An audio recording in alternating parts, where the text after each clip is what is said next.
സാധാരണ ഞാൻ ഹജ്ജ് ക്ലാസ് ആരംഭിക്കുമ്പോൾ ആളുകൾ വരുന്നത്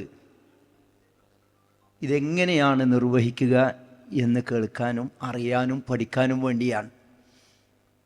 അതാവശ്യവുമാണ്. എന്നാൽ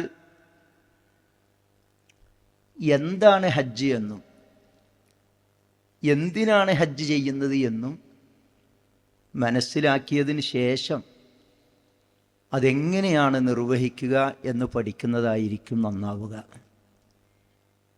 കാരണം എന്താണ് നമസ്കാരമെന്നും എന്തിനാണ് നമസ്കരിക്കുന്നത് എന്നും മനസ്സിലാക്കിയ ഒരാളുടെ നമസ്കാരവും നമ്മുടെ വീട്ടിലെ കുട്ടികളൊക്കെ നമ്മുടെ കൂടെ പള്ളിയിൽ വന്ന് അല്ലെങ്കിൽ നമ്മൾ നമസ്കരിക്കുന്നതിന് പുറകിൽ നിന്ന് നമ്മൾ കാണിക്കുന്നത് പോലെയൊക്കെ കാണിച്ച് നമസ്കരിക്കുന്ന നമസ്കാരവും തമ്മിൽ വ്യത്യാസമുണ്ടോ? ഇല്ലേ? എന്താണ് നോമ്പെന്നും എന്തിനാണ് ഞാൻ നോമ്പ് നോൽക്കുന്നത് എന്നും പഠിച്ചറിഞ്ഞ് മനസ്സിലാക്കിയ ഒരു വ്യക്തി ആ നോമ്പിൽ പാലിക്കേണ്ട നിബന്ധനകളും അതിൻ്റെ മര്യാദകളും എന്തൊക്കെയാണ് എന്ന് മനസ്സിലാക്കിയിട്ട് നോമ്പ് നോൽക്കുന്നതും നമ്മുടെ വീട്ടിലെ കൊച്ചുകുട്ടികൾ നമ്മൾ പ്രോത്സാഹിപ്പിക്കുന്നതിനനുസരിച്ച് എണ്ണം പറയാൻ വേണ്ടി നോമ്പ് നോൽക്കുന്നതും വ്യത്യാസമുണ്ടോ? ഇല്ലേ?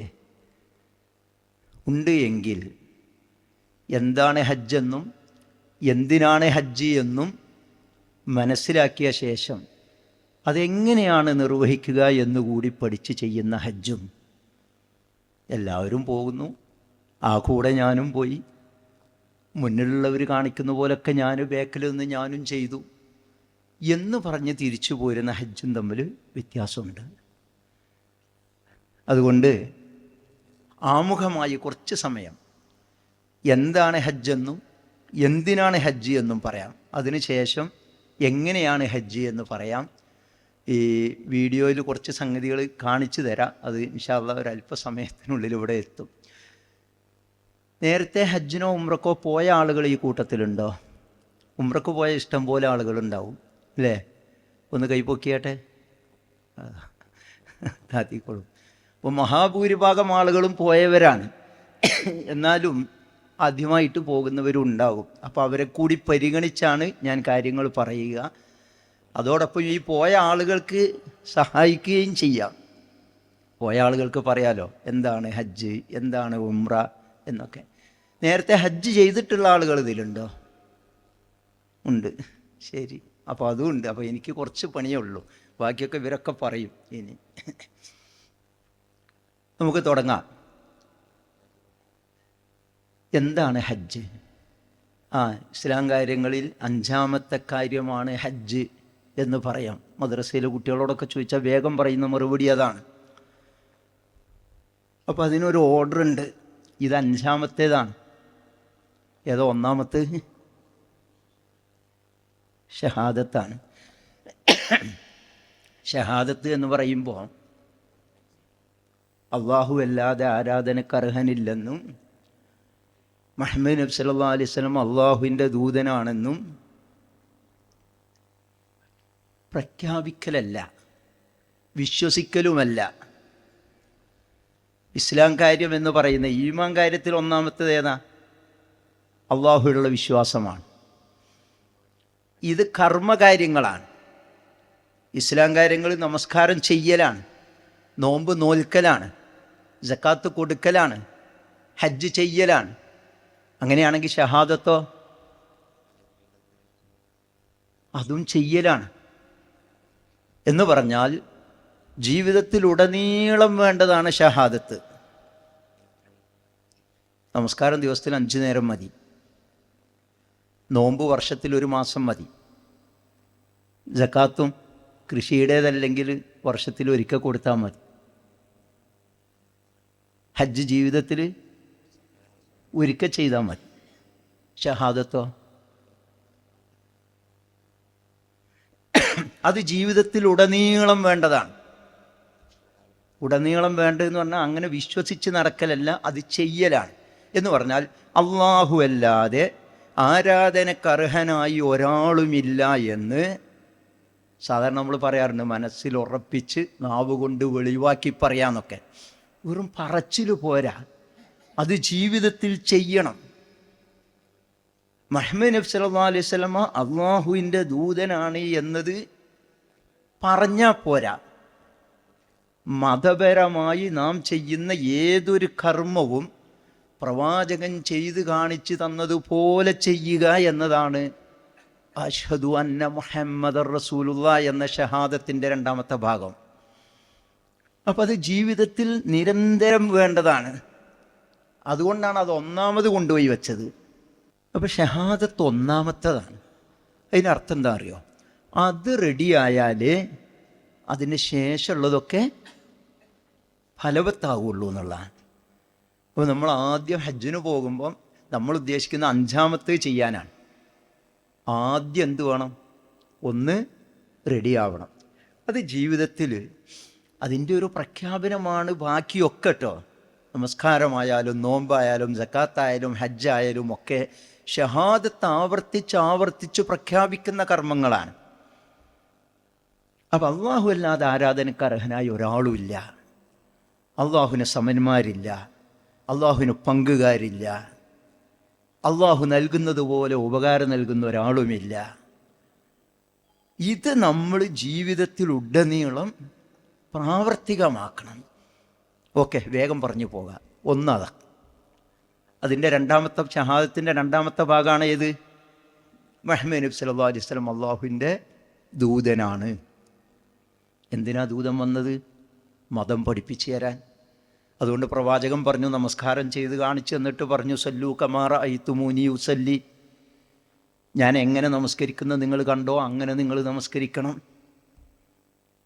ഹജ്ജ് കർമ്മം നിർവഹിച്ചിട്ട് പ്രവാചകൻ പറഞ്ഞു, ഖുദൂ അന്നീ മനാസികക്കും, എന്നിൽ നിന്ന് നിങ്ങൾ ഈ കർമ്മങ്ങൾ സ്വീകരിക്കണം എന്ന് പറഞ്ഞാൽ റസൂൽ എങ്ങനെയാണോ ഹജ്ജ് ചെയ്തത് അങ്ങനെ തന്നെ നമ്മൾ ഹജ്ജ് ചെയ്യണം. ഇതാണ് ഷഹാദത്ത് ഒന്നാമത്തത്. രണ്ടാമത്തത് നമുക്കൊക്കെ അറിയാം, ഏതാണ്?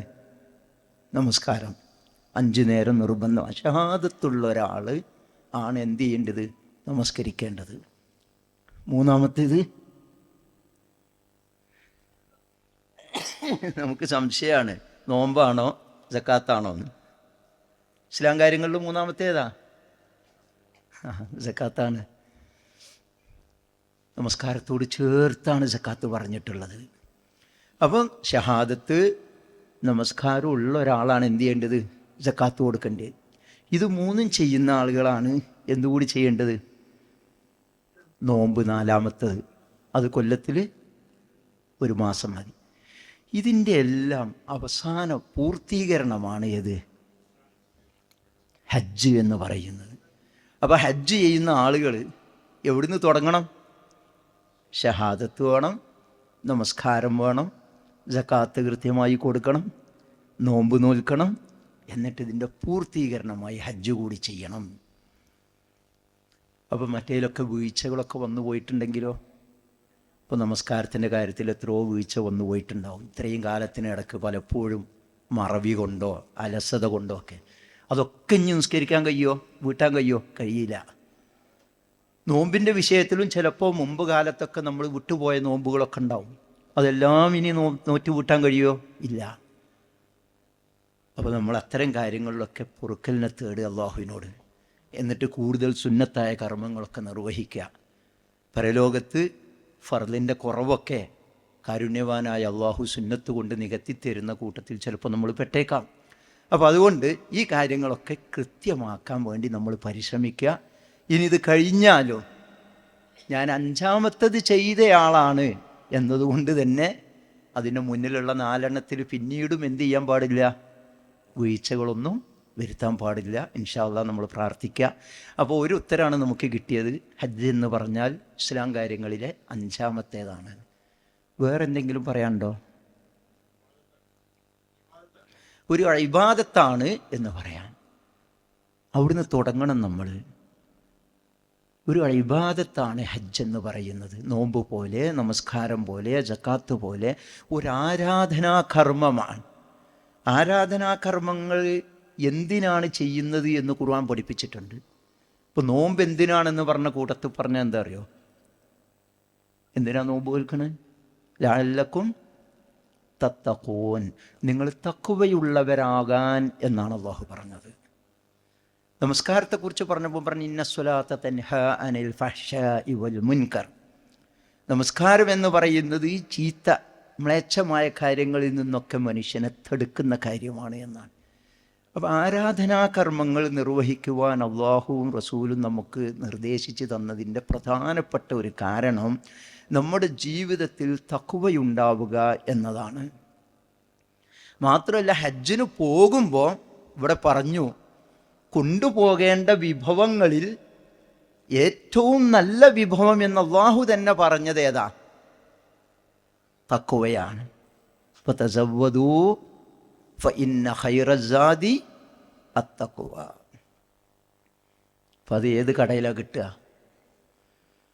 നിങ്ങൾക്ക് സാധാരണ ഹജ്ജ് ക്ലാസ്സിനൊക്കെ പോകുമ്പോൾ, ക്യാമ്പിലൊക്കെ പോകുമ്പോൾ ലിസ്റ്റ് കിട്ടും. കൊണ്ടുപോകേണ്ട സാധനങ്ങളുടെ ലിസ്റ്റ് 100, 101 ലിസ്റ്റൊക്കെ ഉണ്ടാവും. മുട്ടുസൂചി വരെ ചിലപ്പോൾ അതിൽ ആളുകൾ എഴുതാറുണ്ട്. അതിൽ ഈ സാധനം ഉണ്ടാവില്ല, തഖ്വ എന്ന് പറഞ്ഞ് ഉണ്ടാവില്ല. സഹോദരന്മാരെ, എന്താണ് തഖ്വ? ഹജ്ജിന് പോകുമ്പോൾ നമ്മൾ കൊണ്ടുപോകണമെന്ന് അല്ലാഹു പറഞ്ഞ ഒരു കാര്യമാണ് തഖ്വ. എന്താണത്? നമ്മൾ മലയാളത്തിൽ അർത്ഥം പറയുമ്പം സൂക്ഷ്മതാബോധം, ദൈവഭയം, ഭയഭക്തി എന്നൊക്കെ പറയാറുണ്ട്. എന്നാൽ നമ്മുടെ മനസ്സിനെ നമ്മൾ ബോധ്യപ്പെടുത്തണം. ഖുർആനിലൊരു പ്രയോഗമുണ്ട്, ലിബാസു തഖ്വാ ദാലിക ഖൈർ.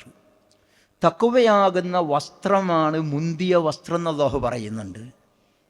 നാം ഇപ്പോൾ അണിഞ്ഞിരിക്കുന്ന ഈ നഗ്നത മറയ്ക്കുന്ന വസ്ത്രങ്ങളും അലങ്കാര വസ്ത്രങ്ങൾക്കും അപ്പുറം തഖ്വയാകുന്ന വസ്ത്രം നിങ്ങൾക്ക് ഉത്തമമാണ് എന്ന് അല്ലാഹു പറയുന്നുണ്ട്. അതെവിടെയാണ് ധരിക്കുക ആ വസ്ത്രം? അത് നമ്മുടെ മനസ്സിനെ പൊതിയേണ്ടതാണ്. അതുകൊണ്ടാണ് പ്രവാചകൻ സല്ലല്ലാഹു അലൈഹി വസല്ലം പറഞ്ഞ അത്തഖ്വ ഹാഉന, അത്തഖ്വ ഹാഉന. തഖ്വ എന്ന് പറയുന്നത് ഇവിടെയാണ് എന്ന് പറഞ്ഞ് ഹൃദയത്തിലേക്ക് ചൂണ്ടിക്കാണിച്ചിട്ടുണ്ട്. നമ്മൾ പലപ്പോഴും മറ്റുള്ളവരുടെ തഖ്വ പരിശോധിക്കും. മറ്റുള്ളവർ തഖ്വ ഉള്ളവരാണോ ഇല്ലാത്തവരാണോ നമ്മൾ ചർച്ച ചെയ്യും. നമ്മിൽ തഖ്വയുണ്ടോ എന്ന് പരിശോധിക്കണം. അതിനെന്താണ് തഖ്വ എന്ന് ആദ്യം അറിയണം. ഞാൻ വളരെ ചുരുങ്ങിയ ഒരു വാചകത്തിൽ പറയാം. തഖ്വ എന്ന് പറയുന്നത് അല്ലാഹുവും റസൂലും നമ്മളോട് ചെയ്യാൻ പറഞ്ഞ കാര്യങ്ങൾ ചെയ്യാനുള്ള ബോധവും അല്ലാഹു റസൂലും നമ്മളോട് ചെയ്യരുത് എന്ന് പറഞ്ഞ കാര്യങ്ങളിൽ ചെയ്യാതിരിക്കാനുള്ള ബോധവുമാണ് തഖ്വ. അഥവാ തഖ്വക്ക് 2 വശങ്ങളുണ്ട്. ഒന്ന് അള്ളാഹുവിനെയും റസൂലിനെയും അനുസരിച്ച് ജീവിക്കുക എന്ന ബോധം. മറ്റൊന്ന് അള്ളാഹു റസൂലും വിരോധിച്ച കാര്യങ്ങളിൽ നിന്ന് വിട്ടുനിൽക്കുക എന്ന ബോധം. ഈ ഒരു ബോധവും കൊണ്ടാണ് നമ്മൾ എങ്ങോട്ട് പോകേണ്ടത്? ഹജ്ജിന് പോകേണ്ടത്. എന്നിട്ട് പോയിട്ട് അവിടെ എത്തിയിട്ട് കർമ്മങ്ങളൊക്കെ നിർവഹിച്ച് അതവിടെ വെച്ചിട്ട് തിരിച്ചു പോരുകയാണോ? അങ്ങനെയാണോ? തഖ്വ കൊണ്ടാണ് പോകുന്നത്. ഇങ്ങോട്ട് തിരിച്ചു വരുമ്പോൾ 40 50 കിലോ ഒന്നും എന്തായാലും നമുക്ക് തികയില്ല. പെട്ടിയിൽ അത്രയും നിറഞ്ഞിട്ടാണ് പെട്ടി വരിക. പെട്ടി ലോക്ക് ചെയ്യാൻ തന്നെ കഴിയില്ല. അന്നേരം ഏറ്റവും എളുപ്പത്തിൽ ഒഴിവാക്കാൻ പറ്റിയ സാധനമാണ് തഖ്വ എന്നുള്ളതിലേക്ക് ഒഴിവാക്കാൻ പറ്റുമോ? പറ്റില്ല. നമ്മൾ ഒരു ആരാധനാകർമ്മം ചെയ്യണമെങ്കിൽ തഖ്വ വേണം. ചെയ്തു കഴിഞ്ഞാൽ ആ തഖ്വ വർദ്ധിക്കണം. ഒരാൾ നോമ്പ് നോൽക്കണമെങ്കിൽ അയാൾക്ക് തഖ്വ ബോധം വേണം. ഒരാൾ പള്ളിയിൽ പോയി നമസ്കരിക്കണമെങ്കിൽ അയാൾക്ക് തഖ്വ ബോധം വേണം. നമസ്കരിച്ച് കഴിഞ്ഞാലും നോമ്പ് നോറ്റ് കഴിഞ്ഞാലും അയാൾക്ക് എന്ത് ചെയ്യണം? തഖ്വ വർദ്ധിക്കണം. അപ്പോൾ ഹജ്ജിന് പോകുന്ന നമ്മൾ തഖ്വ കൊണ്ടുപോകണം. അത് ചെയ്തു കഴിഞ്ഞാൽ തിരികെ വരുമ്പോൾ വർദ്ധിച്ച തഖ്വയുമായി തിരിച്ചു വരണം. റെഡിയാണല്ലോ? ഓക്കെ. അപ്പം ഇസ്ലാം കാര്യങ്ങളിൽ 5-ാമത്തേതാണ്, ഒരു ഇബാദത്താണ്. ഇനി എന്താ ഉള്ളത്? ഹജ്ജ് എന്ന് പറഞ്ഞാൽ എന്താണ്? ചിലർ പറയാണ്ട് ഇബ്രാഹിം നബിൻ്റെ വിളിക്ക് ഉത്തരം നൽകലാണ്. യഥാർത്ഥത്തിൽ ഇബ്രാഹിം നബിൻ്റെ വിളിക്കല്ല നമ്മൾ ഉത്തരം നൽകുന്നത്. ഇബ്രാഹിം നബിയെ അള്ളാഹു വിളിക്കാൻ ഏൽപ്പിച്ചതാണ്. ഇബ്രാഹിം നബിയെ അള്ളാഹു വിളിക്കാൻ ഏൽപ്പിച്ചതാണ്. അള്ളാഹു സുബ്ഹാനഹു വ തആല നമ്മളെ കാര്യമായി 2 വിളിയാണ് വിളിക്കുക. 2നും ആളെ ഏൽപ്പിച്ചിട്ടുണ്ട്. ഒന്ന് ഇബ്രാഹിം നബിയെ വിളിക്കാൻ ഏൽപ്പിച്ചു. 4000 വർഷങ്ങൾക്ക് മുമ്പ് ആ മണലാരണ്യത്തിൽ നിന്ന് ഇബ്രാഹിം നബിയോട് അള്ളാഹു പറഞ്ഞു, നീ വിളിക്ക്. കഅബയൊക്കെ പടുത്തുയർത്തിയിട്ട് വിളിക്കാൻ പറഞ്ഞു. അള്ളാഹു തന്നെ പറഞ്ഞത് നടന്നും മെലിഞ്ഞൊട്ടിയ ഒട്ടകപ്പുറത്തും വാഹനങ്ങളിലുമൊക്കെ ആളുകൾ വന്നോളും. ആ വാക്ക് എത്രയോ സത്യമാണ് എന്ന് ഇന്ന് അവിടെ എത്തിയാൽ നമുക്ക് മനസ്സിലാവും. എവിടെ നിന്നൊക്കെയാണ് ആളുകൾ വരുന്നത്. അതിലൊരു കണ്ണിയായി ചേരാനാണ് നമ്മൾ പോകുന്നത്. അപ്പോൾ ഇബ്രാഹിം നബിൻ്റെ വിളിക്കുത്തരം നൽകലല്ല, മറിച്ച് അള്ളാഹുവിൻ്റെ വിളിക്കുത്തരം നൽകിയാണ് യഥാർത്ഥത്തിൽ നമ്മൾ പോകുന്നത്. അതുകൊണ്ടാണ് ളുയൂഫുർ റഹ്മാൻ, അള്ളാഹുവിൻ്റെ അതിഥികൾ എന്നാണ് നമ്മൾ അറിയപ്പെടുന്നത്.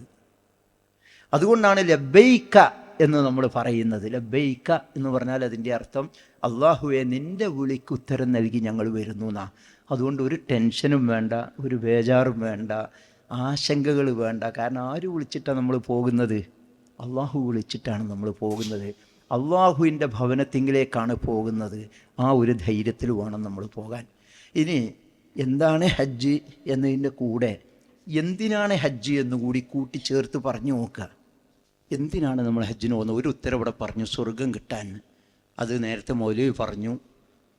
സ്വീകാര്യവും പുണ്യകരവുമായ ഹജ്ജിന് മഖ്ബൂലും മബ്റൂറും എന്ന് കേട്ടിട്ടുണ്ടാവും. എന്താ മഖ്ബൂൽ എന്ന് പറഞ്ഞാൽ? സ്വീകരിക്കപ്പെടുന്ന ഹജ്ജ് എന്നാണ് അതിനർത്ഥം. മബ്റൂർ എന്ന് പറഞ്ഞാൽ എന്താ? കുറ്റമറ്റത്, പുണ്യകരമായത് എന്നൊക്കെയാണ്. അപ്പോൾ പുണ്യകരവും സ്വീകാര്യവുമായ ഒരു ഹജ്ജിന് പ്രതിഫലമില്ല. എന്തല്ലാതെ? സ്വർഗമല്ലാതെ എന്നാണ്. ഇപ്പോൾ നമ്മൾ ആലോചിക്കേണ്ടത്, ഏതൊരു മനുഷ്യൻ്റെയും ജീവിതത്തിൽ ഏറ്റവും വലിയ ആഗ്രഹമായ മരണാനന്തര ലോകത്തെ സുഖാനുഗ്രഹങ്ങളുടെ സ്വർഗത്തിലെത്തിച്ചേരാൻ അള്ളാഹുവും റസൂലും നമുക്ക് പഠിപ്പിച്ചു തന്ന ഒരു അമലാണ് ഹജ്ജ് എന്ന് പറയുന്നത്. അതുകൊണ്ട് തന്നെ അതെല്ലാവർക്കും ആ ഭാഗ്യം കിട്ടിക്കൊള്ളണമെന്നില്ല. ആഗ്രഹിക്കുന്നവർ നിരവധിയാണ്. അപ്പോൾ ഒന്ന് സ്വർഗം കിട്ടാനുള്ള അമല. സ്വർഗം കിട്ടണമെങ്കിൽ എന്ത് വേണം?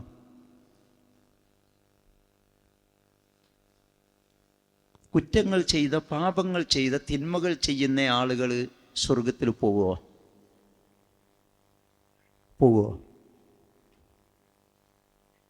പാപികളായ ആളുകൾ എവിടെ പോകും?